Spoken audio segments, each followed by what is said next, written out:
Du coup cette semaine on a pu profiter des bonnes conditions à Gramusa pour grimper la Selle qui reste. Du coup c'est une cascade qui est rarement formée. Et donc c'est en bonne condition, cascade très aérienne, très belle. Et ça nous a donné l'occasion de tester la nouvelle chaussure, la nouvelle Eiger. On a bien pris la douche et on est rentré avec les pieds secs, donc on était assez contents parce qu'on a quand même passé la journée sous l'eau. Donc plutôt positif.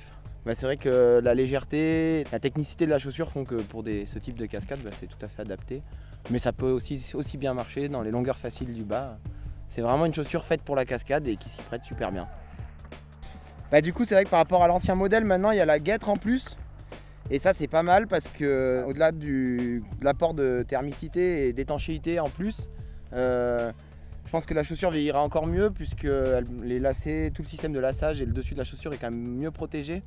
Donc ça va permettre à la chaussure de plus durer dans le temps. Sinon les choses qui marchaient déjà super bien sur la chaussée sont encore là, comme la guêtre en néoprène qui apporte une grande thermicité. Et puis le laçage qui est quand même vachement précis, la rigidité de la semelle et la souplesse de la cheville qui sont hyper confortables, aussi bien en glace qu'en mixte un peu plus difficile. Ouais, du coup c'est une chaussure d'hiver donc qui est plus amenée à être utilisée avec des crampons automatiques, donc des crampons à fil. Tout type de crampons peuvent passer dessus, des crampons à lanière ils tiendront très bien aussi. Étant donné que c'est plus une chaussure d'alpinisme et de glace hivernale, on aura plus tendance à l'utiliser avec des crampons donc automatiques, mais des semi-automatiques ou des crampons à lanière passeront très bien aussi dessus. Et puis surtout cette chaussure c'est bien, c'est la légèreté quoi. Quand on est en cascade ou là comme sur la tour, là, quand on est dans le 45, on peut, voilà, même si on n'a pas trop d'abdos, on peut aller, un peu comme moi, on peut aller remonter les pieds super facilement, voilà, aller poser les pieds et ça c'est super bien quoi. Pour le dry spécifique dry, il y a l'autre chaussure d'Asolo, la Comp XT.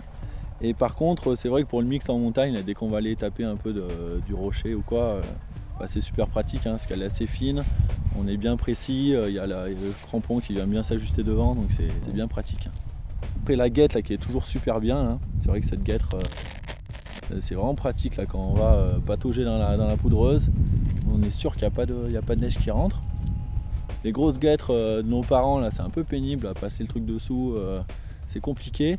Mais là, c'est vraiment, voilà, c'est un truc qui est super léger et ça fonctionne bien quoi. Avec ce scratch, on peut régler là, en fonction de la taille des chaussettes, le mollet là.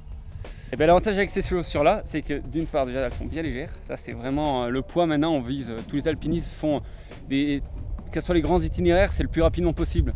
Donc un poids, surtout après les gens en alpinisme où on voit maintenant les grosses voies qui se faisaient avant dans les grandes faces, où tout se passait en artif, maintenant tout se libère en braille. Et donc ça permet d'avoir une bonne sensation. Cette chaussure, pour la taille 42, elle fait 1,5 kg.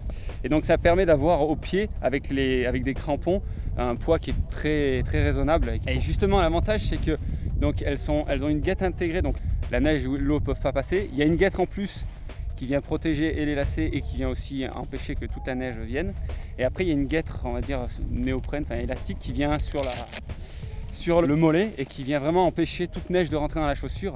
Et ce qui fait un produit qui est vraiment léger, qui est confort, on est vraiment à l'aise. Moi j'ai les pieds assez larges, et je touche pas des côtés, je suis vraiment bien dedans. Et un rapport légèreté-chaleur qui est vraiment intéressant. Le mouvement en cascade, c'est vraiment taper avec les pieds. Et là l'avantage c'est que le devant du pied on est vraiment bien, c'est ni trop large ni trop étroit. Du coup le pied quand on vient de taper, l'orteil vient pas taper au bout et on arrive à faire une cascade de 400-500 mètres sans avoir mal aux pieds, sans avoir froid. Que ce soit un amateur qui découvre la discipline ou vraiment une personne qui a l'habitude d'évoluer en montagne, on est tous sujets au poids, on n'aime pas avoir des choses lourdes. Donc plus on peut s'alléger et avoir une chaussure et confortable et techniquement intéressante, on va pas s'en priver. C'est vrai que je conseillerais à tous les grimpeurs qui veulent aller s'amuser en cascade et en montagne, qui recherchent un petit peu quand même la polyvalence et la légèreté. Voilà, pas forcément des grosses expéditions, je crois que c'est pas fait pour, mais plutôt pour aller grimper dans des endroits un peu techniques et puis faire un peu tout, même en rocher. Je pense l'été là ça va être bien avec la gomme Vibram là. Tous les gens qui cherchent une chaussure chaude pour l'hiver, pour grimper en glace et utiliser en alpinisme neigeux, type goulotte ou mixte, au printemps ou à l'automne.